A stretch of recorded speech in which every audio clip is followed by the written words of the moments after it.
এসএসসির ফল প্রকাশ, জিপিএ 5 ও পাশের হার দুটোই কমেছে। ফেনীতে বন্যা, গর্ভবতী নারীকে উদ্ধার করে নিরাপদ স্থানে পৌঁছে দিল পুলিশ। 2 নম্বর নেতার কাছে দেশ 1 নম্বর হতে পারে না, বলছেন ফয়জুল করিম। জানাবো বিএনপির যত চ্যালেঞ্জ, এবং সর্বশেষ জানাবো জামায়াতের এবারের চীন সফর গুরুত্বপূর্ণ, বলছেন গোলাম পরোয়ার। শুনছিলেন সংবাদ শিরোনাম, এবারে বিস্তারিত। চলতি বছরের মাধ্যমিক ও সমমানের পরীক্ষার ফল প্রকাশ করা হয়েছে। এবার জিপিএ 5 ও পাশের হার দুটোই কমেছে।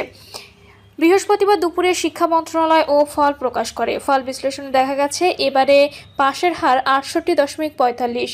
গত বছর পাশের হার ছিল 83.04। এবার জিপিএ 5 পেয়েছে 1,39,032 শিক্ষার্থী। গত বছর জিপিএ 5 পেয়েছিল 1,82,129 জন, তথা গতবারের চেয়ে এবার জিপিএ 5 কমেছে 42,097 আর পাশ কমেছে 15%।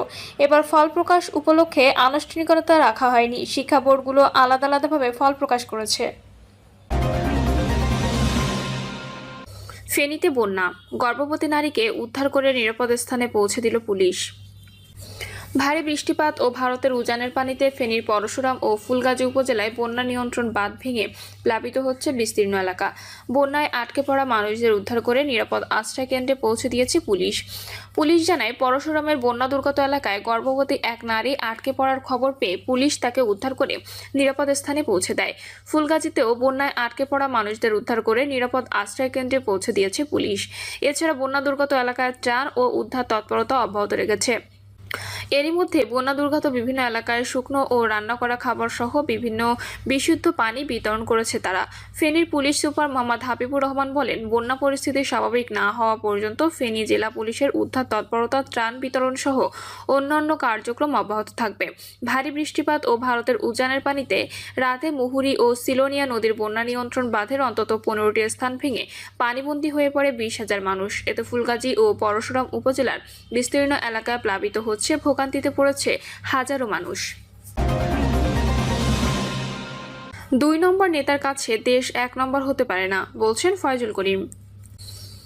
বাংলাদেশ ইসলামী আন্দোলনের সিনিয়র নায়েবে আমির মুফতি সৈয়দ ফয়জুল করিম বলেছেন, যতদিন পর্যন্ত নীতি ও আদর্শের পরিবর্তন না হয়, শুধু নেতা আর দলের পরিবর্তন করলেই দেশের শান্তি আসবে না। 2 নম্বর জমিতে 1 নম্বর ফসল হয় না। মুফতি সৈয়দ ফয়জুল করিম বলেন, প্রশাসনকে এখনও ঢেলে সাজানো হয়নি, তাই 2 দিন আগে হোক আর পরে হোক সংস্কার ব্যতীত সুষ্ঠু নির্বাচন কোনোভাবেই সম্ভব নয়। জাতীয় সংসদ গঠনে উত্তম পদ্ধতি পিআর নির্বাচন মন্তব্য করে চরমোনাই পীর বলেন, বিএনপিও জাতীয় সংসদ গঠন করতে চায়। সংখ্যানুপাতিক হারে পিআর পদ্ধতিতে নির্বাচন হলে সব অংশের মানুষ সংসদে যেতে পারবে, তাহলে সর্বজনীন সংসদ হবে। সর্বজনীন সংসদ হলে প্রত্যেকের দাবি দেওয়া সংসদে পেশ করতে পারবে, রাস্তায় হরতাল করতে হবে না। এ সময় বিএনপিকে উদ্দেশ্য করে ফয়জুল করিম বলেন, দেশের মানুষ ব্যবসা করতে পারছে না, আমাদের মা বোনরা ইজ্জত নিয়ে ঘরে থাকতে পারছে না, আজকে যুবক সন্তানরা থাকতে পারছে না। দেশের পাবলিক বলছে, আমিরা বিএনপির কি গুণ, 9 মাসে 150 খুন, চাঁদা তোলে পল্টনে, চলে যায় লন্ডনে। এটা দেখার জন্য কি আমরা আন্দোলন করেছিলাম? বিএনপির যত চ্যালেঞ্জ। বাংলাদেশের বর্তমান রাজনৈতিক প্রেক্ষাপটে সবচেয়ে আলোচিত প্রশ্ন হলো, আগামী জাতীয় নির্বাচনে বিএনপির সম্ভাব্য অগ্রগতি কতটুকু।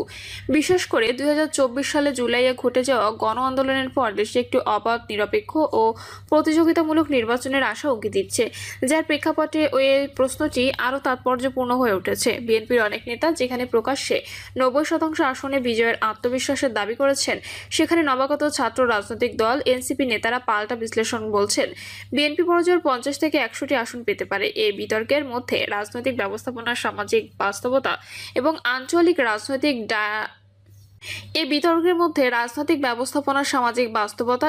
আঞ্চলিক রাজনৈতিক ডায়নামিক্স সবকিছুতে ছাপিয়ে পরিস্থিতি শব্দটি হয়ে উঠছে নির্ধারক ফ্যাক্টর।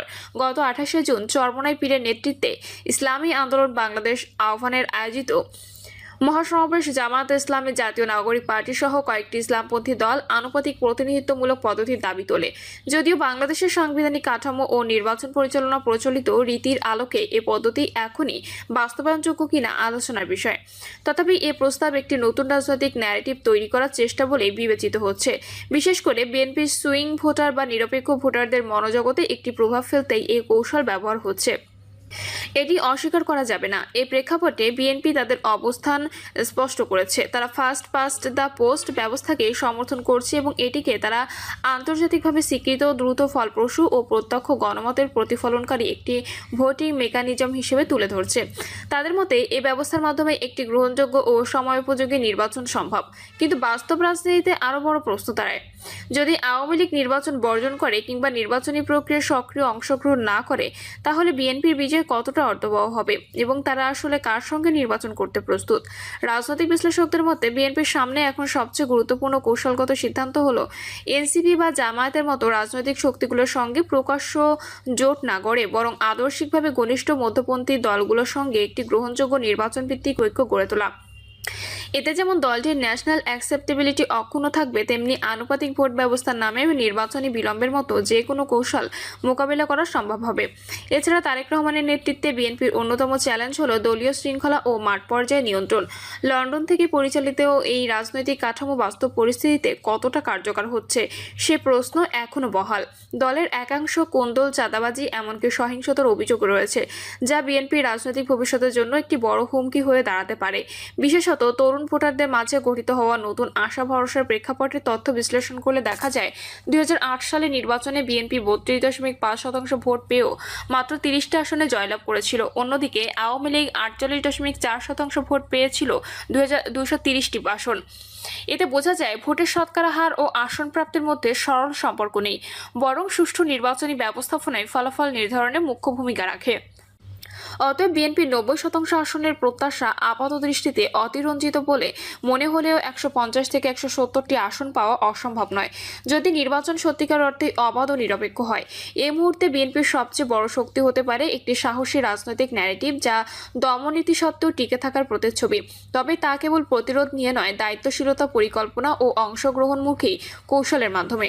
ডক্টর মোহাম্মদ ইউনূসের নেতৃত্বে গঠিত অন্তর্বর্তী সরকারের অধীনে যদি একটি স্বচ্ছ, অংশগ্রহণমূলক এবং আন্তর্জাতিকভাবে গ্রহণযোগ্য নির্বাচন সম্ভব হয়, তাহলে প্রথমবারের মতো বহু ভোটার তাদের প্রকৃত রাজনৈতিক মতপ্রকাশের সুযোগ পাবেন।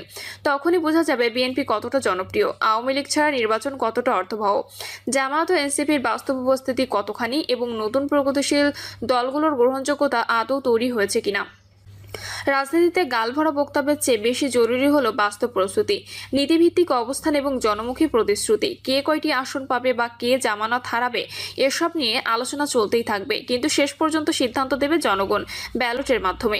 আর সেই রায়কে গ্রহণযোগ্য করতে হলে চাই একটি অবাধ, প্রতিযোগিতামূলক এবং সব অংশগ্রহণমূলক নির্বাচন। তবে যদি আগামী নির্বাচন আওয়ামী লীগবিহীন হয়, তাহলে বিএনপির জন্য অতীতের শিক্ষা বিশেষভাবে গুরুত্বপূর্ণ। কিভাবে জনপ্রিয়তার চূড়ায় থেকেও আওয়ামী লীগ জনবিচ্ছিন্ন হয়ে পড়েছিল, সেই অভিজ্ঞতা বিশ্লেষণ করে বিএনপিকে তার রাজনৈতিক নীতি ও সাংগঠনিক কৌশল নির্ধারণ করতে হবে। তাহলেই দলটি আস্থার প্রতিদান দিতে পারবে এবং দেশ পেতে পারে একটি কার্যকর, টেকসই গণতান্ত্রিক ব্যবস্থা। সবশেষে যদি আমরা সত্যি গণতন্ত্রকে রক্ষা করতে চাই, তাহলে একক সংখ্যাগরিষ্ঠতার লোভ পরিহার করে ক্ষমতার ভারসাম্য ও রাজনৈতিক অংশীদারত্ব নিশ্চিত করার এখন সময়ের দাবি। পরস্পরের বিরুদ্ধে কথার লড়াই নয়, বরং নিজেদের গ্রহণযোগ্যতা জনতার কোর্টে তুলে দেওয়াই হতে পারে গণতন্ত্রের নতুন সূচনা, আর সেই কোর্টের নামই ভোটার। জামায়াতের এবারের চীন সফর গুরুত্বপূর্ণ, বলছেন গোলাম পরওয়ার। বিএনপির একাধিক সফরের পর এবার চীন সফরে যাচ্ছে বাংলাদেশ জামায়াত ইসলামের একটি প্রতিনিধি দল। জামায়াত ইসলামের আমির শফিকুর রহমানের নেতৃত্ব উচ্চ পর্যায়ের এই প্রতিনিধি দলটি চীন সফরের আমন্ত্রণে যাচ্ছে বলে নিশ্চিত করেছেন জামায়াতের সেক্রেটারি জেনারেল মিয়া গোলাম পরওয়ার। এই সফরকে গুরুত্বপূর্ণ বলে আখ্যা দিয়ে তিনি বলেন, সফরে চীনের বিভিন্ন প্রতিষ্ঠান ও সংস্থার সঙ্গে আলোচনা হবে, যা জামায়াত এবং বাংলাদেশের জন্য গুরুত্বপূর্ণ। এটা দল হিসেবে জামায়াত ইসলামের দ্বিতীয় চীন সফর বলে জানান গোলাম পরওয়ার। তিনি বলেন, চীনের সঙ্গে বাংলাদেশের কূটনৈতিক সম্পর্কের 50 বছর পূর্তিকে কেন্দ্র করে চীন সরকার জামায়াতের এই প্রতিনিধি দলকে আমন্ত্রণ জানিয়েছিল। প্রিয় দর্শক, এই ছিল এখনকার সর্বশেষ সংবাদ আপডেট। সব সংবাদ পেতে চ্যানেলটি সাবস্ক্রাইব করে বেল আইকনটি ক্লিক করে রাখুন।